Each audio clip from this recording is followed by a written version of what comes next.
ह्रीं श्रीं कमले कमलालये प्रसीद प्रसीद। ॐ श्रीं ह्रीं श्रीं महालक्ष्मी नमः। ओम श्री महालक्ष्मी नमः। नमस्कार दोस्तों, आज की इस वीडियो में हम सुनेंगे शुक्रवार के दिन सुनी जाने वाली माँ लक्ष्मी की व्रत कथा। सप्ताह के हर शुक्रवार को माँ लक्ष्मी की विशेष तौर पर पूजा अर्चना की जाती है। माँ लक्ष्मी को खीर का भोग लगाया जाता है। सफ़ेद पुष्प और सफ़ेद चंदन के द्वारा माँ लक्ष्मी की पूजा अर्चना करनी चाहिए। इस दिन व्रतकर्ता को माँ लक्ष्मी की इस कल्याणमयी कथा का श्रवण करना चाहिए। जो व्यक्ति माँ लक्ष्मी के पूजन आराधना करता है, नियमित तौर पे उनकी इस कथा का श्रवण करता है, निश्चय ही व्यापार में बढ़ोतरी होती है।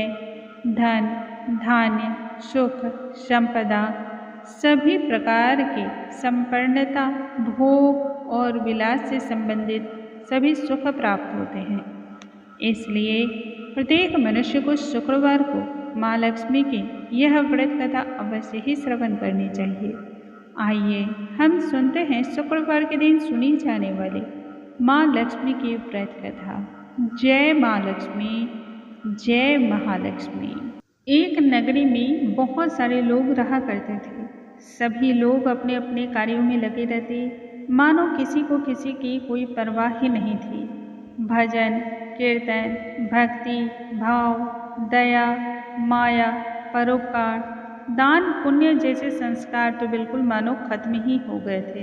इन सब के बावजूद उस नगरी में कुछ अच्छे लोग भी रहा करते थे। ऐसे ही लोगों में शीला और उसके पति के गृहस्थी को माना जाता था। शीला बहुत ही धार्मिक प्रवृत्ति की महिला थी तथा बहुत ही सुशील और संतोषी स्वभाव की थी। उसका पति भी विवेकी और परिश्रमी था। शीला और उसका पति कभी किसी की ना तो निंदा करते और ना ही किसी अन्य प्रकार की कोई बुरी ही लत उनमें थी। प्रभु भजन में अपने समय को अच्छी प्रकार से व्यतीत करते हुए जीवन को यापन कर रहे थे। नगरी के सभी लोग उनके गृहस्थी की सराहना देते और उपमा देते नहीं थकते थे। देखते ही देखते समय का कालचक्र बदला और शीला का पति बुरे लोगों से दोस्ती कर बैठा।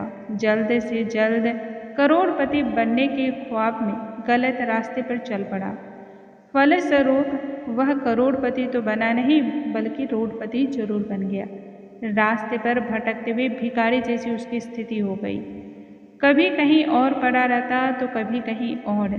शराब, जुआ, रेस, चरस, गांजा जैसी बुरी लतों का वह शिकार हो गया था। दोस्तों के साथ उसे शराब की भी बहुत गलत लत लग गई। इस प्रकार से गलत लतों में आ करके उसने अपना सब कुछ गंवा दिया, यहाँ तक कि पत्नी के गहने को भी गिरवी रख दिया। शीला अपने पति के इस बर्ताव से बहुत अधिक दुखी रहा करती थी, परंतु उसे भगवान पर गहरी आस्था थी। नियति पर भरोसा करके और भगवान पर सब कुछ छोड़ते हुए वह प्रभु भक्ति में ही अपने समय को व्यतीत करने लगी। इसी प्रकार से दिन व्यतीत हो जा रहे थे। अचानक एक दिन की बात है, दोपहरी के समय द्वार पर किसी ने दस्तक दी। दस्तक को सुन करके जब शीला ने अपने द्वार को खोला तो देखा सामने एक बुढ़िया माई खड़ी है। उस बुढ़िया माई के चेहरे पर अलौकिक तेज निखर रहा था। आंखों से मानो अमृत की धारा बह रही हो। बुढ़िया माई का भव्य चेहरा अत्यधिक करुणा, प्यार और तेजोमय से छलक रहा था। बुढ़िया माई को देखते ही शीला के मन मस्तिष्क में अपार शांति छा गई और रोम रोम में आनंद भर गया। झटपट शीला उस माई को आदर और सत्कार के साथ घर के अंदर ले आई, परंतु घर में बैठाने के लिए तो कुछ था ही नहीं। अतः बड़ा ही सकुचाते हुए शीला एक फटी पुरानी चादर को निकाल करके उसको बिछाई और फिर उस पर बुढ़िया माई को बैठने का आग्रह किया। आसन पर बैठने के बाद बुढ़िया माई शीला से कहने लगी, क्यों शीला, मुझे पहचाना नहीं? हर शुक्रवार को माँ लक्ष्मी के मंदिर में जब भजन और कीर्तन होते हैं तब मैं भी तो वहाँ आती हूँ। इन सब के बावजूद भी शीला को समझ ही नहीं आ रहा था। वह तो बिल्कुल ही अनजान थी। फिर बुढ़िया माई कहने लगी, बहुत दिनों से तुम मंदिर नहीं आई, इसलिए मेरे मन में इच्छा हुई कि तुम्हें देख आऊं। यही भाव रखते हुए मैं तुम्हें देखने चली आई। माई के प्रेम भरे वचन से शीला का हृदय पिघल गया और आंखों से अनायास ही आंसू की धारा बह पड़े, मानो एक माँ और बेटी का मिलन हो। बिलख बिलख करके खूब रोने लगी। तब माई ने कहा, बेटी, सुख और दुख तो धूप और छाँव के जैसे होते हैं। धैर्य को धारण करो और तेरे मन में जो भी परेशानी है वह मुझे बतला दो। माई के प्रेम भरे वचन को सुनकर के शीला को अंदर से बहुत ढाढ़स मिला और सुख की आस में उसने माई को संपूर्ण अपनी व्यथा कह सुनाई।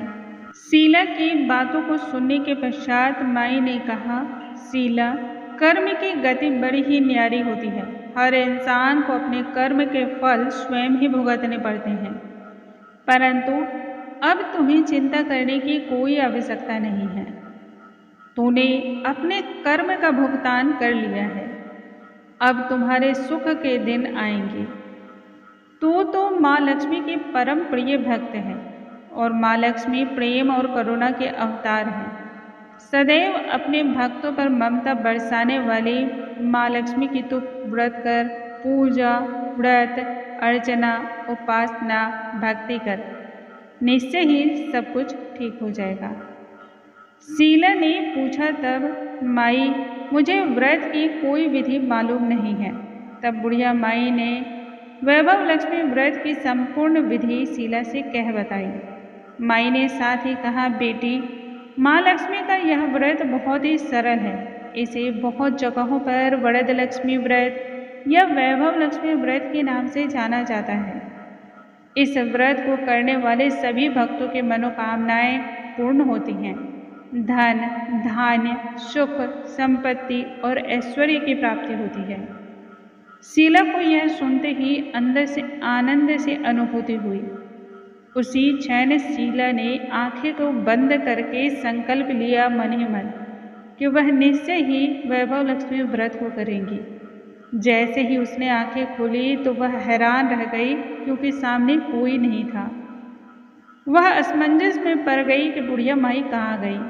तत्काल ही उसे यह समझते देर नहीं लगी कि बुढ़िया माई कोई और नहीं बल्कि साक्षात माँ लक्ष्मी ही थी। दूसरे दिन शुक्रवार का दिन था। प्रातः काल स्नान आदि करके साफ स्वच्छ वस्त्र पहन करके शीला ने माई के द्वारा बताई गई विधि का पूर्ण तरीके से पालन करते हुए व्रत रखा। पूर्ण श्रद्धा, भक्ति और विश्वास के साथ पूजा आराधना संपन्न की और आखिरी में प्रसाद का वितरण किया। यह प्रसाद उसने सबसे पहले अपने पति को खिलाया। प्रसाद के खाने का प्रभाव यह हुआ कि पति के स्वभाव में उसी दिन से फर्क दिखलाई देने लगा। ना तो उसने उस दिन शीला को मारा और ना ही सताया। इसके साथ ही किसी भी प्रकार के अभद्र शब्दों का भी प्रयोग उसने नहीं किया। शीला को उस दिन बहुत अधिक आनंद प्राप्त हुआ और मन में वैभव लक्ष्मी व्रत के प्रति और अधिक श्रद्धा बढ़ गई।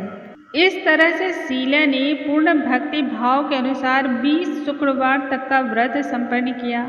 जब 21वां शुक्रवार आया तब उसने वैभव लक्ष्मी व्रत को किया और माई के कहे अनुसार व्रत के उद्यापन विधि को भी किया। इस उद्यापन विधि के अनुसार 7 सौभाग्यशाली स्त्रियों को वैभव लक्ष्मी व्रत की 7 पुस्तकें उपहार में दी और माँ लक्ष्मी के धन लक्ष्मी स्वरूप की छवि को मन ही मन वंदन करके प्रार्थना करने लगी। हे माँ धन लक्ष्मी, मैंने आपका वैभव लक्ष्मी व्रत करने की मन्नत को माना हुआ था, वह व्रत आज पूर्ण हुआ है। हे माँ, मेरी हर विपत्ति को दूर करो और हमारा कल्याण करो। जिन स्त्रियों की संतान न हो उसे संतान का सुख देना, सौभाग्यशाली स्त्रियों का सौभाग्य अखंड रखना, कुंवारी कन्याओं को मन भावन वर की प्राप्ति देना और जो भी आपका यह चमत्कारी वैभव लक्ष्मी व्रत को करे उनकी समस्त विपत्तियों को दूर करके जीवन में सुख संपदा देना। हे माँ, आपकी महिमा तो अपरंपार है। इस प्रकार से बोल करके माँ लक्ष्मी के धन लक्ष्मी स्वरूप को प्रणाम किया। व्रत का प्रभाव इतना तीव्र था कि शीला का पति सही मार्ग पर आ गया और परिश्रम करके व्यवसाय करने लगा। उसने व्रत के प्रभाव से ही शीला के गिरवी रखे हुए गहने को भी छुड़ा लिए। घर में मानो धन की बाढ़ सी आ गई। पहले से अधिक घर में धन धान्य सुख संपदा की बढ़ोतरी हो गई। शीला के इस वैभव को देख करके आसपास की महिलाओं ने भी शीला से वैभव लक्ष्मी व्रत की विधि के बारे में पूछा। तब उसने अन्य दूसरे भी स्त्रियों को विधि पूर्वक वैभव लक्ष्मी व्रत करने के बारे में बतलाया। इस व्रत के प्रभाव से अन्य महिलाओं को भी सभी प्रकार के सुख और संपदा की बढ़ोतरी हो गई और जीवन में खुशहाली की प्राप्ति हुई। हे माँ धनलक्ष्मी, हे माँ वैभव लक्ष्मी, जिस प्रकार से आपने शीला और उसके पति की गृहस्थी को पुनः सुचारू करके संपूर्ण सुख की प्राप्ति दी, उसी प्रकार से इस कथा को सुनने वाले, कहने वाले और जो इस कथा को किसी अन्य को सुनाए, उन सभी को सुख, संपदा, वैभव, ऐश्वर्य, मान सम्मान और कुल के नाम को रोशन करने वाले संतान की प्राप्ति देना। जीवन में कभी भी विपत्ति उन पर ना पड़े, ऐसा आशीर्वाद देना। बोलो माता महालक्ष्मी की जय। जय माता लक्ष्मी। दोस्तों, इस प्रकार से आज हमने सुना माँ लक्ष्मी की व्रत कथा। कल हम आगे की नई कथा के साथ फिर से मिलेंगे। तब तक के लिए नमस्कार दोस्तों।